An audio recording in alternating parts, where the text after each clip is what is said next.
வணக்கம். இன்றைய முக்கிய செய்திகள். கடந்த 1999 பாகிஸ்தானுடன் நடந்த கார்கில் போரில் இந்தியா வெற்றி பெற்றது. இதன் வெற்றி தினம் ஆண்டுதோறும் ஜூலை 26 கொண்டாடப்பட்டு வருகின்றது. கார்கில் போரில் உயிர்த்த தியாகம் செய்த ராணுவ வீரர்களை நினைவு கூறும் வகையிலும் உயிரோடு இருக்கும் கார்கில் போர் வீரர்களுக்கு மரியாதை செலுத்தும் வகையிலும் 27வது ஆண்டாக கார்கில் வெற்றி தினம் இன்று நாடு முழுவதும் கொண்டாடப்பட்டு வருகின்றது. அந்த வகையில் புதுச்சேரியில் உள்ள கடற்கரை சாலையில் அமைந்துள்ள போர் வீரர்கள் நினைவிடத்தில் கார்கில் வெற்றி தின விழா கொண்டாடப்பட்டது. விழாவில் துணைநிலை ஆளுநர் கைலாஸ்நாதன், முதலமைச்சர் ரங்கசாமி, சபாநாயகர் அன்பழகன், அமைச்சர்கள் நமச்சிவாயம், சிவக்கொழுந்து, ராஜவேலு மற்றும் சட்டமன்ற உறுப்பினர்கள் ஆகியோர் கலந்து கொண்டு நினைவிடத்தில் மலர் வளையம் வைத்து மரியாதை செய்தனர். அதனைத் தொடர்ந்து தலைமை செயலர் சரத் சௌஹான், மாவட்ட ஆட்சியர் குலோத்துங்கன், காவல்துறை தலைவர் ஷாலினி சிங், முப்படை தளபதிகள் மற்றும் ஓய்வு பெற்ற ராணுவ வீரர்கள் ஆகியோர் கலந்து கொண்டு நினைவிடத்தில் மலர் அஞ்சலி செலுத்தினர். புதுச்சேரியில் லட்சிய ஜனநாயக கட்சியின் தலைவரும் காமராஜ் நகர் தொகுதி எம்எல்ஏமான Jose Charles Martin London architect நிறுவனத்துடன் இணைந்து புதுச்சேரியில் புதிய ஐடி மற்றும் தொழில் நிறுவனங்கள் கட்டுவதற்கான கலந்தாய்வு கூட்டம் நடைபெற்றது. இந்நிகழ்ச்சியின் பொழுது பொதுச் செயலாளர் டாக்டர் ராம்குமார் உடன் இருந்தார். புதுச்சேரி காமராஜ் நகர் தொகுதிக்குட்பட்ட ஜீவா நகர் பகுதியில் உள்ள பெரிய வாய்க்காலிலிருந்து வீசும் கடுமையான துர்நாற்றம் காரணமாக பகுதியில் வசிக்கும் குழந்தைகள், முதியோர்கள் மற்றும் பொதுமக்கள் பெரும் சிரமத்திற்குள்ளாகியிருந்தனர். இப்பிரச்சினை குறித்த பகுதி பொதுமக்கள் லட்சிய ஜனநாயக கட்சியின் தலைவரும் காமராஜ் நகர் தொகுதி சட்டமன்ற உறுப்பினருமான ஜோஸ் சார்லஸ் மார்டன் அவர்களிடம் நேரில் சென்று புகார் மனு அளித்து இதற்கு உடனடியாக நிரந்தர தீர்வு காண வேண்டும் என கோரிக்கை விடுத்தனர். பொதுமக்களின் கோரிக்கையை உடனடியாக ஏற்றுக்கொண்ட எம்எல்ஏ ஜோஸ் சார்லஸ் மார்டன் துரிதமாக செயல்பட்டு ஜீவாநகர் பெரிய வாய்க்கால் பகுதியில் கழிவுநீரை சுத்திகரிக்கும் மற்றும் துர்நாற்றத்தை போக்கும் நவீன நுண்ணுயிர் பாக்டீரியா இயந்திரம் அமைக்கும் திட்டத்தை இன்று முறைப்படி துவக்கி வைத்தார். இத்தொழில்நுட்பத்தின் சிறப்பம்சங்கள் கழிவு நீரில் உள்ள கரிம கழிவுகளை இயற்கை வழியில் சிதைத்து துர்நாற்றத்தை விரைவாக கட்டுப்படுத்தும், கொசுக்கள் மற்றும் நோய் கிருமிகள் உற்பத்தியாவதை தடுத்து பொதுமக்களின் சுகாதாரத்தை மேம்படுத்தும், ரசாயனங்கள் ஏதுமின்றி சூழலுக்கு உகந்த இயற்கை நுண்ணுயிரிகள் மூலம் கழிவுநீர் சுத்திகரிக்கப்படும். பொதுமக்களின் நலன் கருதி புகாருக்கு உடனடியாக நடவடிக்கை எடுத்து புதிய தொழில்நுட்ப இயந்திரத்தை அமைத்து தந்த சட்டமன்ற உறுப்பினர் ஜோஸ் சார்லஸ் மார்டன் எம்எல்ஏ அவர்களுக்கு ஜீவாநகர் பகுதி மக்கள் தங்களது மனமார்ந்த நன்றிகளையும் பாராட்டுகளையும் தெரிவித்துக் கொண்டார்கள். புதுச்சேரியில் உள்ள சமிப்பிள்ளை தோட்டத்தில் வீடுகளை போக்கியத்திற்கு விற்று மோசடி செய்தவரை லட்சிய ஜனநாயக கட்சியின் தலைவரும் காமராஜ் நகர் தொகுதியின் ஜோஸ் சார்லஸ் மார்டன் எம்எல்ஏ அவர்களின் அறிவுறுத்தலின்படி வழக்கறிஞர்கள் பொதுச் செயலாளர் பிரபாகரன் தலைமையிலும் வழக்கறிஞர் அணி தலைவர் ராஜபிரகாஷ் அவர்கள் வழக்கு தொடர்ந்து குற்றவாளி கைது செய்து அவரை பிணையில் வராத வகையில் மனு தாக்கல் செய்தனர். இதனால் பாதிக்கப்பட்ட பெண்கள் லட்சிய ஜனநாயக கட்சியின் தலைவரும் காமராஜ் நகர் தொகுதி சட்டமன்ற உறுப்பினருமான ஜோஸ் சார்லஸ் மார்டன் அவர்களுக்கு சால்வை அணிவித்து நன்றியினை தெரிவித்துக் கொண்டார்கள்.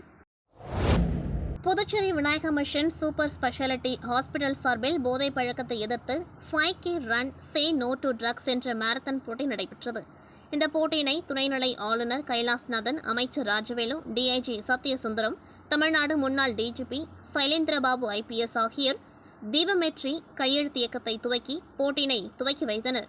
இந்த ஓட்டம் காந்தி சிலையிலிருந்து துவங்கி அஜந்தா சிக்னல், ராஜா திரையரங்கம், கம்பன் கலையரங்கம் வழியாக மீண்டும் காந்தி சிலையில் முடிவடைந்தது. இந்த போட்டியில் சிறப்பு திருநங்கைகள், சிறியவர்கள், பெரியவர்கள் என அனைத்து தரப்பினரும் கலந்து கொண்டார்கள். போட்டியின் முடிவில் வெற்றி பெற்றோருக்கு தமிழ்நாடு முன்னாள் டிஜிபி சைலேந்திரபாபு IPS மற்றும் சத்யசுந்தரம் புதுவை டிஐஜி ஆகியோர் பரிசுகளையும் சான்றிதழ்களையும் கோப்பைகளையும் வழங்கினர்.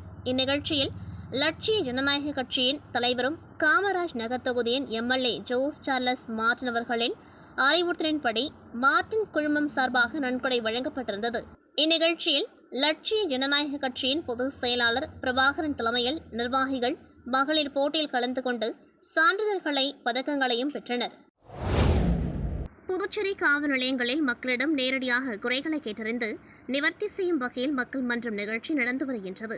அதன்படி லாஸ்பேட்டை காவல் நிலையத்தில் நடந்த மக்கள் மன்றம் நிகழ்ச்சியில் டிஐஜி சத்யசுந்தரம் பொதுமக்களிடம் குறைகளை கேட்டறிந்து உடனடியாக அதனை நிவர்த்தி செய்ய நடவடிக்கை மேற்கொண்டார். தவளக்குப்பம் ஸ்டேஷனில் senior SP Kalaivanan, SP Jintha Gothanraman, cyber கிரைமில் சீனியர் SP ராகவ், போக்குவரத்து வடக்கு பிரிவில் சீனியர் SP திவ்யா, ரச்சனா சிங், பக்தவச்சலம், காரைக்காலில் சீனியர் SP வினய்குமார் கட்ச், கோட்டச்சேரியில் எஸ்பி சுபம் சுந்தர் கோஷ் மற்றும் திருமலை ராயன்பட்டினம் ஸ்டேஷனில் எஸ்பி மர்தினி, சோலைநகர் ஸ்டேஷனில் SP Shruti Yaragatti, Kattirikuppam SP Subramanian, Yanam SP Varadarajan, Mahe SP Dhanasekaran ஆகியோர் பொதுமக்களிடம் குறைகளை கேட்டறிந்து நிவர்த்தி செய்தனர். இதில் பொதுமக்களிடம் இருந்து 65 புகார்கள் பெறப்பட்டு 29 புகார்களுக்கு உடனடியாக நடவடிக்கை எடுக்கப்பட்டது. நிலுவையில் உள்ள புகார்களுக்கு விரைந்து நடவடிக்கை எடுக்க நிலை அதிகாரிகளுக்கு உத்தரவிடப்பட்டது. புதுச்சேரி கொம்பாக்கத்தில் உள்ள அமலர்பவம் லோர்த் அகாடமி பள்ளியில் 10ஆம் வகுப்பு +2 நீட் JEE தேர்வுகளில் சாதனை படைத்த மாணவர்களுக்கு பாராட்டு விழா பள்ளி கலையரங்கில் நடைபெற்றது. இவ்விழாவில் பங்கேற்ற பின்னர் செய்தியாளர்களிடம் பேசிய அமைச்சர் ராஜ்மோகன், விஞ்ஞானி மயில்சாமி அண்ணாதுரை தலைமையில் பாடப்புத்தகங்களை மாற்றியமைக்கும் குழு அமைக்கப்பட்டுள்ளது. கணித பாடம் கூட கதையின் மூலம் இருக்கும் வகையில் பாடப்புத்தகங்கள் வடிவமைக்கப்படுகிறது. செயற்கை நுண்ணறிவு மட்டுமின்றி இயற்கை நுண்ணறிவையும் மாணவர்கள் பயன்படுத்தும் வகையில் புதிய பாட நூல்கள் இருக்கும். வெகு விரைவில் தமிழ்நாட்டின் மொத்த கல்வித் திட்டமும் குழந்தை மைய கல்வியாக மாறப்போகிறது. புதிய காலம் பிறக்கப் போகிறது என்றார். முன்னதாக பள்ளியில் சாதனை படைத்த மாணவர்களுக்கு பரிசுகளை தமிழக அமைச்சர் ராஜ்மோகன் வழங்கினார். இதில் ரவிக்குமார் MLA, அமலர்பவம் பள்ளி குழும தாளாளர் லோர்துசாமி, பத்திரிகை நிர்வாகி வெங்கட்ராமன் மற்றும் நிர்வாகிகள் உள்ளிட்டோர் கலந்து கொண்டார்கள். மாணவ மாணவிகள் கலை நிகழ்ச்சியும் இடம்பெற்றது. வெகு விரைவில் இது குழந்தை மைய கல்வி. இந்த குழந்தை மைய கல்வி என்பது என்னன்னா, இதுவரைக்கும் இல்லாத வகையில அவங்கள முன்னிலைப்படுத்தி தான் இந்த பாடத்திட்டத்தை உருவாக்கி இருக்கிறோம். அப்ப என்ன பண்ண போறோம்? இதுல பெண் உரிமை, மண் உரிமை, தமிழர் நலன், பெண்களை மதிக்கக்கூடியது, பெற்றோரை மதிக்கக்கூடியது, மிக முக்கியமா டெக்ஸ்ட் புக் உடைய அளவை குறைக்கிறோம். அப்ப புத்தக சுமையை குறைத்து மனச்சுமையை குறைக்கிறோம். இதற்கு ஒரு கால அவகாசம் தேவைப்படும். எனவே அது குறிப்பிட்ட கால இடைவெளியில் பீரியாடிக்கலா மறுபடியும் அந்த கமிட்டியை நாங்கள் ஹை லெவல் கமிட்டியை கூட்டி வெகு விரைவில் தமிழ்நாட்டினுடைய மொத்த கல்வி திட்டமும் குழந்தை மைய கல்வியா மாறப்போகிறது. புதிய காலம் திறக்க போகிறது. அம்மா அறக்கட்டளை மற்றும் ரோட்டரி கிளப் ஆஃப் புதுச்சேரி ஆரோசிட்டி சார்பில் 4வது ஆண்டாக உப்பளம் இமாக்குலேட் பெண்கள் மேல்நிலைப் பள்ளியில் மாபெரும் வேலைவாய்ப்பு முகாம் இன்று நடைபெற்றது. அம்மா அறக்கட்டளை தலைவரும் அதிமுக மருத்துவர் அணி செயலாளருமான பிரபாகரன் தலைமையில் நடைபெற்ற இந்த வேலைவாய்ப்பு முகாமில் சிறப்பு விருந்தினராக சபாநாயகர் அன்பழகன் கலந்து கொண்டு வேலைவாய்ப்பு முகாமை துவக்கி வைத்து பணி ஆணை வழங்கினார். இந்த இலவச வேலைவாய்ப்பு முகாமில் 10ஆம் வகுப்பு, 12ஆம் வகுப்பு, ITI, diploma, BTech, MTech, MCA மற்றும் அனைத்து பட்டதாரிகள் என தகுதி உடையோருக்கும் வேலைவாய்ப்பு கிடைக்கும் வகையில் ஏற்பாடுகள் செய்யப்பட்டுள்ளன. 50க்கும் மேற்பட்ட முன்னணி நிறுவனங்கள் இதில் பங்கேற்று தங்களுக்கு தகுதி உடைய இளைஞர்களை நேர்முக தேர்வு நடத்தி தேர்வு செய்தனர். இதில் 1000க்கும் மேற்பட்ட இளைஞர்கள், பெண்கள் கலந்து கொண்டார்கள். சென்னையை சேர்ந்தவர் ஸ்டீஃபன். இவர் தனது நண்பருடன் புதுச்சேரிக்கு சுற்றுலா வந்திருந்தார். நேற்று மாலை தலைமை செயலகம் எதிரே உள்ள கடற்கரை பகுதிக்கு சென்ற ஸ்டீஃபன் அதிக குடி போதையில் பாதுகாப்பு எச்சரிக்கையை மீறி கடலில் இறங்கி குளித்துள்ளார். அப்பொழுது ராட்சத அலையில் சிக்கிய ஸ்டீஃபன் கடலுக்குள் இழுத்து செல்லப்பட்டார். இதை கண்டு அதிர்ச்சியடைந்த சுற்றுலா பயணிகள் கூச்சலிட்டனர். இதையடுத்து அங்கிருந்த லைஃப் கார்டு ரமேஷ், சுந்தர் ஆகியோர் கடலில் இறங்கி ஸ்டீஃபனை மீட்டு கடற்கரைக்கு கொண்டு வந்தனர். தொடர்ந்து அவரை அரசு மருத்துவமனைக்கு அழைத்து சென்றனர். அங்கு அவருக்கு சிகிச்சை அளிக்கப்பட்ட நிலையில் நண்பருடன் மீண்டும் சென்னைக்கு அனுப்பி வைக்கப்பட்டார். இதேபோல் நாமக்கல்லை சேர்ந்த 63 வயது மூதாட்டி நேற்று புதுச்சேரியில் நடந்த உறவினர் திருமண நிகழ்ச்சிக்காக வந்திருந்தார். அங்கு உறவினர்களிடையே ஏற்பட்ட குடும்ப பிரச்சினை காரணமாக மனமுடைந்த அவர் தற்கொலை செய்து கொள்ள முடிவெடுத்து மாலை 6 மணிக்கு சீஹல்ஸ் ஹோட்டல் பின்புறம் உள்ள கடலில் இறங்கி தற்கொலைக்கு முயன்றார். அங்கு பாதுகாப்பு பணியில் இருந்த லைஃப் கார்டு முத்துக்குமார் மற்றும் கடலோர காவல் படையினர் மூதாட்டியை மீட்டனர். அவரது குடும்பத்தினருக்கு தகவல் தெரிவித்து வரவழைத்து அறிவுரை கூறி அவரை அனுப்பி வைத்தனர். புதுச்சேரி கூடப்பாக்கம் அரசு மேல்நிலைப் பள்ளியில் 2001-2006 கல்வியாண்டில் பயின்ற முன்னாள் மாணவர்கள் சார்பில் தங்களுக்கு கல்வி கற்பித்த ஆசிரியர்களுக்கு நன்றி பாராட்டு விழா மற்றும் முன்னாள் மாணவர்கள் சந்திப்பு நிகழ்ச்சி பள்ளி வளாகத்தில் நடைபெற்றது. இதில் ஆசிரியர்களுக்கு பொன்னாடை அணிவித்து நினைவு பரிசுகள் வழங்கி கௌரவிக்கப்பட்டது. மேலும் நீண்ட இடைவெளிக்கு பிறகு சந்தித்த முன்னாள் மாணவர்கள் பள்ளி நாட்களின் நினைவுகளை பகிர்ந்து மகிழ்ந்தனர். நிகழ்ச்சியில் ஆசிரியர்கள், முன்னாள் மாணவர்கள் மற்றும் சிறப்பு விருந்தினர்கள் பலர் கலந்து கொண்டார்கள். புதுச்சேரி தமிழ்ச்சங்க தலைவர் முனைவர் முத்துவின் பிறந்த நாளை முன்னிட்டு லட்சிய ஜனநாயக கட்சி சார்பில் அவரை நேரில் சந்தித்து பிறந்தநாள் வாழ்த்துக்கள் தெரிவிக்கப்பட்டது. கட்சியின் பொதுச் செயலாளர் வழக்கறிஞர் பிரபாகரன், மூத்த ஆலோசகர் ஜெய்சங்கர், CSR மேலாளர் திவாகரன் மற்றும் நிர்வாகிகள் முனைவர் முத்துவுக்கு பூங்கொத்து வழங்கி பொன்னாடை அணிவித்து மரியாதை செய்தனர். தொடர்ந்து அவரது சமூக மற்றும் தமிழ் மொழி வளர்ச்சிப் பணிகளை பாராட்டி நீண்ட ஆயுளும் நல்ல ஆரோக்கியமும் பெற்று தொடர்ந்து மக்கள் பணியாற்ற வாழ்த்துக்களை தெரிவித்தனர். புதுச்சேரி லட்சிய ஜனநாயக கட்சியின் தலைவரும் காமராஜ் நகர் தொகுதியின் எம்எல்ஏ ஜோஸ் சார்லஸ் மார்டின் அவர்களின் அறிவுறுத்தலின்படி சமிப்பிள்ளை தோட்டம் அணைக்கரை மேடு பகுதியில் உள்ள முத்து மாரியம்மன் கோவிலுக்கு லட்சிய ஜனநாயக கட்சியின் சார்பில் நன்கொடை வழங்கப்பட்டது. இந்நிகழ்ச்சியில் லட்சிய ஜனநாயக கட்சியின் பொதுச் செயலாளர் வழக்கறிஞர் பிரபாகரன், இளைஞர் அணி துணைத் தலைவர் ஜாகிர், மூத்த ஆலோசகர் ஜெய்சங்கர், வார்டு தலைவர்கள், பூத் தலைவர்கள் மற்றும் ஊர் பொதுமக்கள், நிர்வாகிகள் கலந்து கொண்டார்கள். புதுச்சேரி ரெட்டியார்பாளையம் மோரிசான் தோட்டம் பகுதியில் உள்ள ஸ்ரீ ஞானாம்பிகை முத்து மாரியம்மன் ஆலயத்தின் 90ஆம் ஆண்டு ஆடி மாத மகா உற்சவ விழாவை முன்னிட்டு லட்சிய ஜனநாயக கட்சியின் தலைவரும் காமராஜ் நகர் தொகுதியின் எம்எல்ஏ ஜோஸ் சார்லஸ் மார்டின் அவர்களின் அறிவுறுத்தலின்படி லட்சிய ஜனநாயக கட்சியின் தொழிற்சங்க செயலாளர் திசுல் அவர்கள் தனது சொந்த செலவில் நன்கொடையினை கோவிலுக்கு வழங்கினார். நிகழ்ச்சியில் மூத்த ஆலோசகர் ஜெய்சங்கர் மற்றும் பிரகாஷ், பரசுராமன், ஸ்டாலின் மற்றும் கட்சி நிர்வாகிகள் உடன் இருந்தனர்.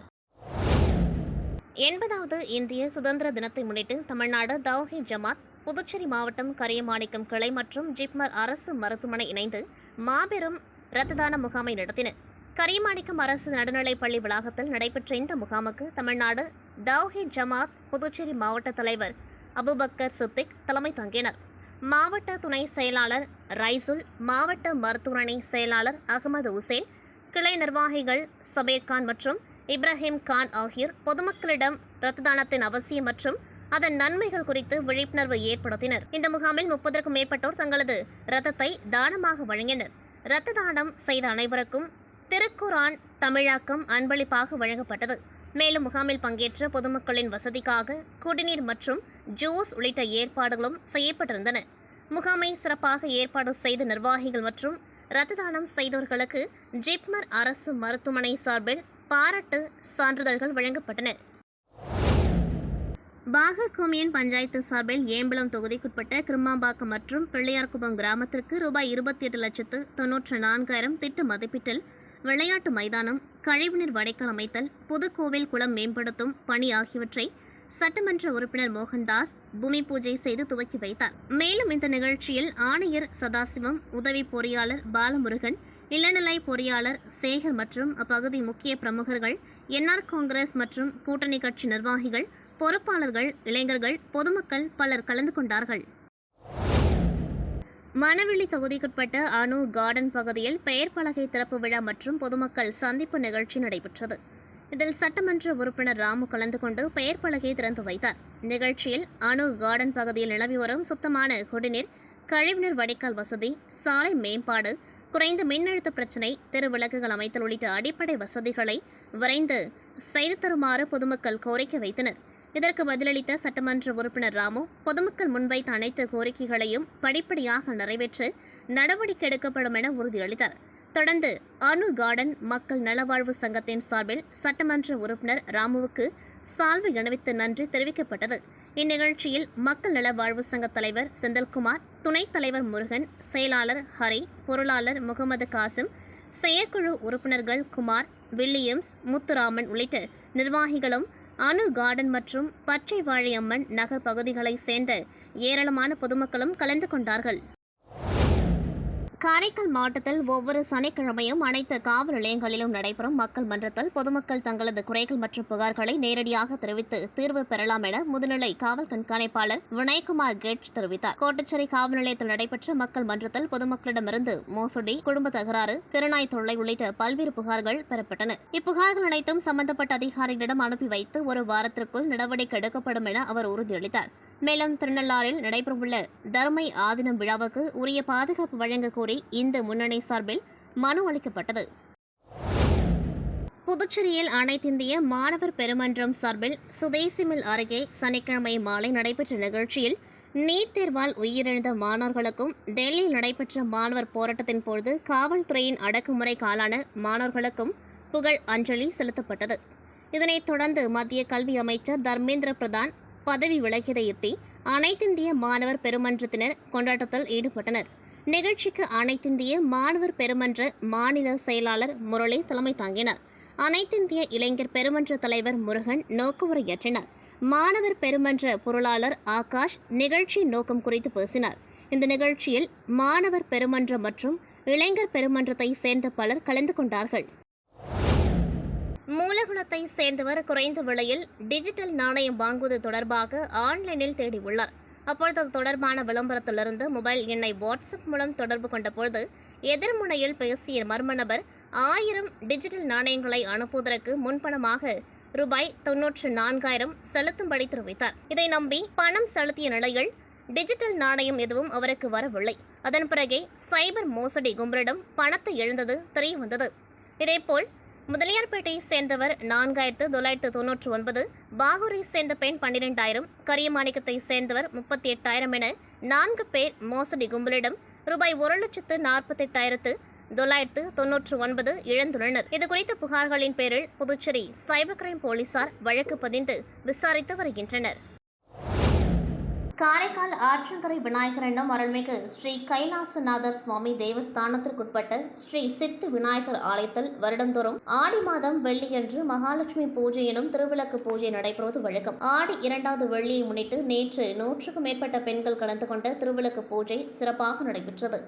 பூஜையில் கலந்து கொண்ட பெண்கள் குத்துவிளக்கை அம்மனாக பாவித்து சிவாச்சாரியர்கள் மந்திரம் முழங்க விளக்கிற்கு குங்குமம் கொண்டு அர்ச்சனை செய்து தீப ஆராதனை காட்டி அம்மனை வழிபட்டனர். ஆடி 2வது வெள்ளியை முன்னிட்டு நடைபெற்ற திருவிளக்கு பூஜையில் ஆலய நிர்வாக அதிகாரி உள்ளிட்ட ஏராளமானோர் கலந்து கொண்டு சுவாமி தரிசனம் செய்தனர். வில்லியனூர் கொம்யூன் கூடப்பாக்கத்தில் உள்ள அருள்மிகு மாரியம்மன் தேவஸ்தானம் ஸ்ரீ தர்மராசா உடனுரை ஸ்ரீ திரௌபதியம்மன் ஆலய பிரம்மோற்சவ விழாவின் முக்கிய நிகழ்வான தீமிதி திருவிழா வெகு விமர்சையாக நடைபெற்றது. ஆடி 30ஆம் தேதி கொடியேற்றத்துடன் தொடங்கியது. இந்த விழாவில் தினமும் சுவாமி மீன் அலங்காரத்தில் திரு வீதியுலா வந்து பக்தர்களுக்கு அருள் பாலித்தார். விழாவின் முக்கிய நிகழ்வாக நடைபெற்ற தீமிதி திருவிழாவில் விரதமிருந்த ஏராளமான பக்தர்கள் தீக்குண்டத்தில் இறங்கி தீ மிதித்து தங்களது நேர்த்திக் கடனை செலுத்தினர். கூடப்பாக்கம் மற்றும் அதன் சுற்றுவட்டார பகுதிகளிலிருந்து வருகை தந்த திரளான பக்தர்கள் அம்மனை தரிசித்து அருளாசி பெற்றனர். பாகூர் கொம்யூன் குடியிருப்பு பாளையம் ஏரிக்கரை அருகே உள்ள அருள்மிகு ஸ்ரீ தீபாஞ்சம்மன் ஆலய ஆடி மாத உற்சவம் சிறப்பாக நடைபெற்றது. மகா கணபதி ஹோமம், அம்மனுக்கு அபிஷேகம், கரகம், வீதியுலா, பால்குடம், தீச்சட்டி வழிபாடு, அன்னதானம் உள்ளிட்ட பல்வேறு ஆன்மீக நிகழ்ச்சிகள் நடைபெற்றன. பின்னர் மீன் விளக்குகளால் அலங்கரிக்கப்பட்ட வாகனத்தில் வான வேடிக்கையுடன் அம்மன் வீதியுலா நடைபெற்றது. விழாவில் சட்டமன்ற உறுப்பினர் மோகன்தாஸ் கலந்து கொண்டு சுவாமி தரிசனம் செய்தார். இதில் திரளான பக்தர்கள் பங்கேற்று அம்மனை வழிபட்டனர். புதுச்சேரி மாநிலம் வில்லியனூர் கொம்யூன் கூடப்பாக்கத்தில் அமைந்துள்ள அருள்மிகு மாரியம்மன் தேவஸ்தானம் ஸ்ரீ தர்மராசா உடனுரை ஸ்ரீ திரௌபதியம்மன் ஆலய பிரம்மோற்சவ விழா ஆடி மாதம் 30ஆம் தேதி கொடியேற்றத்துடன் கோலாகலமாக துவங்கியது. அதனைத் தொடர்ந்து தினமும் சுவாமி சிறப்பு மேல் அலங்காரத்தில் திரு வீதியுலா வந்து பக்தர்களுக்கு அருள் பாலித்து வந்தார். விழாவின் முக்கிய நிகழ்வுகளான பக்க சூரனுக்கு சோறு போடுதல், ஸ்ரீ திரௌபதியம்மன் திருக்கல்யாண உற்சவம் மற்றும் தீமிதி திருவிழா ஆகியவை வெகு விமர்சையாக நடைபெற்றன.